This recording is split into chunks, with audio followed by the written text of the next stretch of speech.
Une mène vers une genre de petite forêt avec des brumes. Et de l'autre côté, il y a un genre de petit pont avec des petits dessins de fleurs à côté. Que choisissez-vous? Point crawl. C'est, si on veut, l'espèce de cousin plus simple, plus accessible, plus amusant du X-crawl.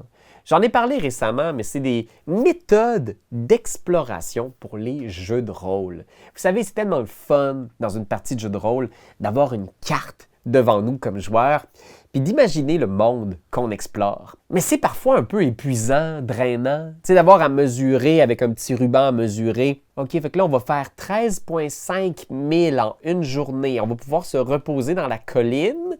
Et, tu sais, on n'a pas besoin d'être aussi réaliste pour imaginer une aventure épique qui nous rappelle le Seigneur des Anneaux ou les grands récits d'exploration fantastique. Le point crawl, c'est donc une façon de synthétiser les points d'intérêt dans l'univers que vous voulez explorer, la région donnée que vos aventuriers vont découvrir et de les relier par différentes routes pour créer un espèce de petit labyrinthe, un espèce de donjon abstrait d'environnement à explorer, découvrir. Puis c'est vraiment le fun, vous allez voir, ça peut être un super outil pour votre partie. La première chose pour créer un bon point crawl, c'est d'imaginer un monde intéressant à explorer. Vous allez voir que la plupart des aventures ont un espèce de chapitre qui se déroule dans un environnement donné, fermé. Par exemple, dans les modules du commerce, il n'est pas rare qu'on va devoir explorer une forêt, une ville, un donjon même. Puis là, l'idée ici, c'est de présenter de façon abstraite ce lieu-là à découvrir, explorer. Il reste qu'un point crawl, là, vous aurez besoin quand même des bons vieux leviers de jeu de rôle. Vous allez avoir besoin d'une quête, d'un objet à trouver, d'un individu disparu ou d'une créature qui fait disparaître les habitants de la région. Fait qu'il faut qu'il y ait une raison pour vos aventuriers de suivre les petits chemins tortueux de votre point crawl, de visiter les différents points d'intérêt pour avoir un peu plus d'informations sur qu'est-ce qui se passe, où est-ce qu'on va trouver l'épée magique, où est-ce qu'on va trouver l'ingrédient pour notre potion, où est-ce qu'on va trouver la créature qui dévore les paysans.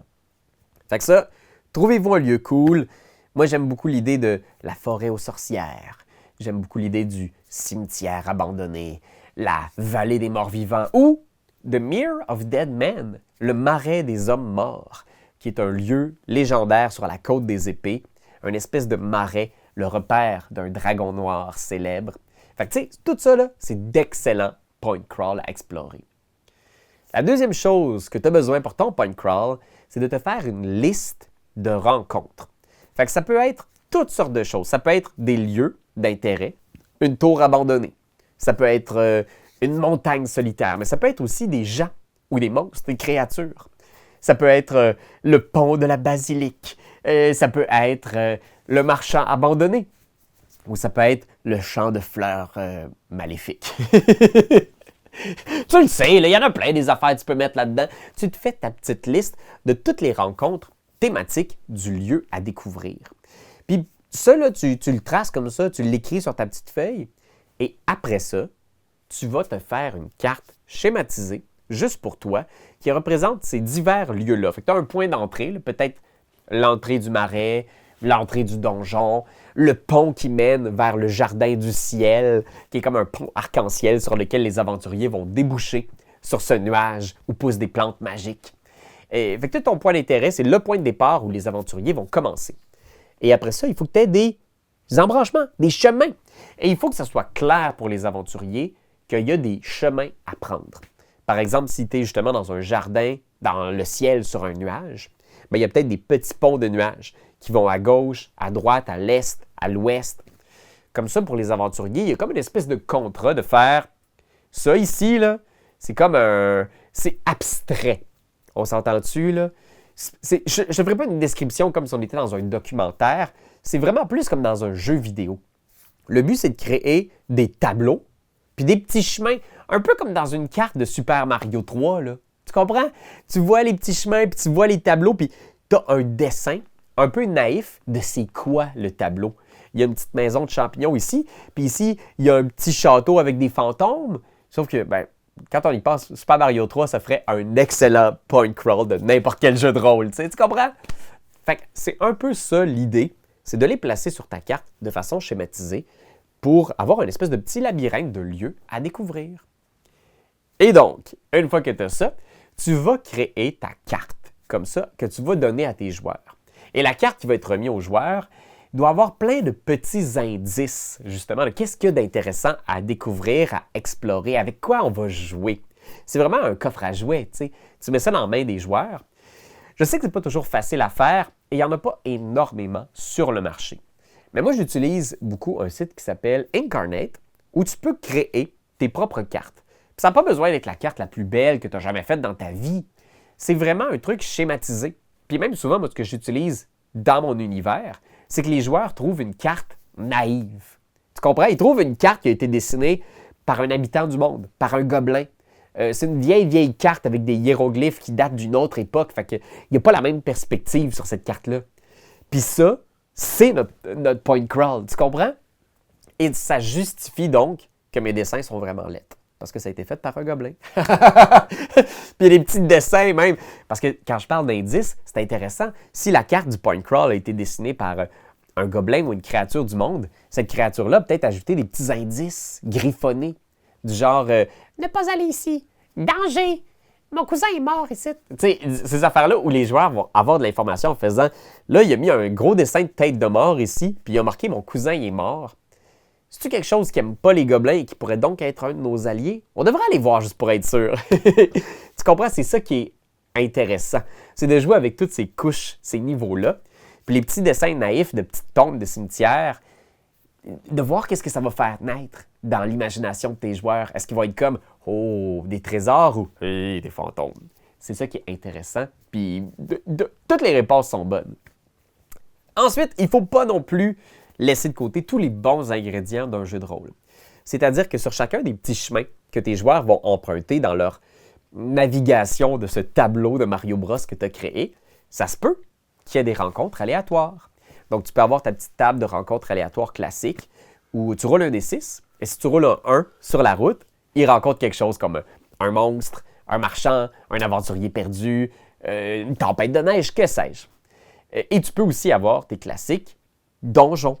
Fait que ça se peut qu'il y ait un des points d'intérêt, on se déplace jusqu'au château, mais là, soudainement, quand on arrive au château, vous vous trouvez devant vraiment les ruines d'un vieux château au cœur du marais. Et là, tu commences à dessiner sur ton battle map le château. Il y a un château à explorer ici. Est-ce que vous voulez aller plus loin? Ça, c'est d'autant plus intéressant que, soudainement, tu quittes le point crawl pour y revenir plus tard. Tu vois, genre? Fait que là, ici, vous avez votre point crawl. Vous l'avez remis dans les mains des joueurs. Vous les laissez explorer. Et je pense que le dernier conseil que j'aurais à vous donner avec cet outil-là, c'est de rester quand même ouvert, flexible. Oui, vous avez un contrat avec vos joueurs que c'est un tableau à explorer chemin après chemin, mais il ne faut pas que ça vous encarcane dans votre petit cerveau de MJ. Si un joueur décide de faire, moi je me lancerai le sort vol, puis j'irai voler autour pour essayer d'explorer si je vois quelque chose. Soyez pas fâchés que soudainement un de vos joueurs skip des tableaux, il passe au-dessus du chemin. Ou s'il y a un des joueurs qui essaie, par exemple, d'utiliser un grappin pour créer un chemin qu'il n'y avait pas à l'origine sur votre carte, c'est pas grave. Même qu'à la limite, je pense que c'est une des forces du point crawl. C'est que grâce à ça, vos joueurs ont pensé en dehors de la boîte. Vous comprenez? C'est ça qui est d'autant plus intéressant. C'est de leur laisser encore la liberté. Oui, on est dans un cadre un petit peu plus rigide, un peu plus abstrait, mais ça reste un jeu de rôle. Ça reste Donjon Dragon. Il faut quand même pouvoir shaker un peu la machine pour faire des choses originales qu'on n'aurait pas fait dans d'autres parties. Des trucs où on brise un petit peu les règles du jeu grâce aux pouvoirs qui nous sont fournis par notre personnage. Puis ça, c'est le fun, tu sais. Fait qu'hésitez pas. Puis c'est le petit ingrédient secret que j'aurais à vous laisser à la fin, là. C'est pas grave si votre point crawl fait en sorte qu'il n'y a pas juste un lieu important. Vous comprenez?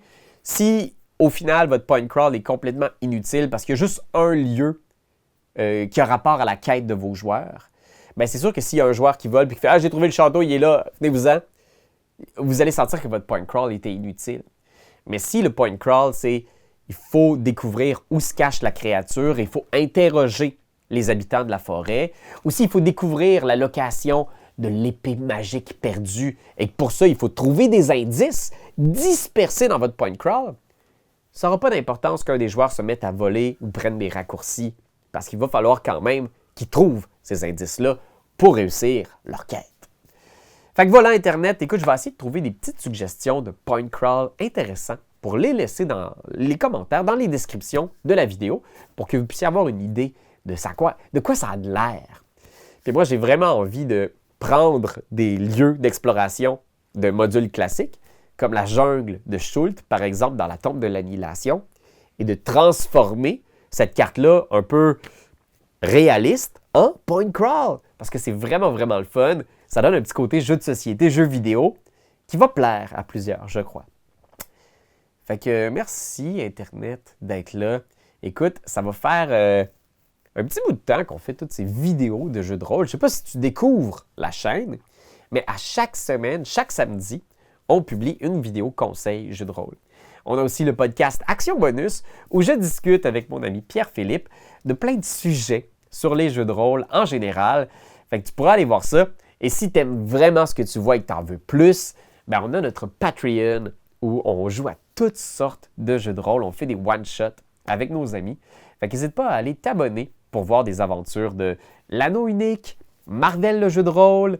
On a joué à toutes sortes de choses. Dragonbane, Mothership. Fait que oui, c'est vraiment une des affaires que j'aime le plus faire sur la chaîne en plus. Jouer à des jeux, mettre en pratique ces conseils-là. Fait que je pense que tu peux apprendre beaucoup si tu as le goût de devenir meilleur maître de jeu avec ces actual plays-là. Je dis pas que je suis extraordinaire, mais je dis que de regarder du monde jouer, des fois on apprend. On apprend de leurs erreurs. Puis des erreurs, on en fait.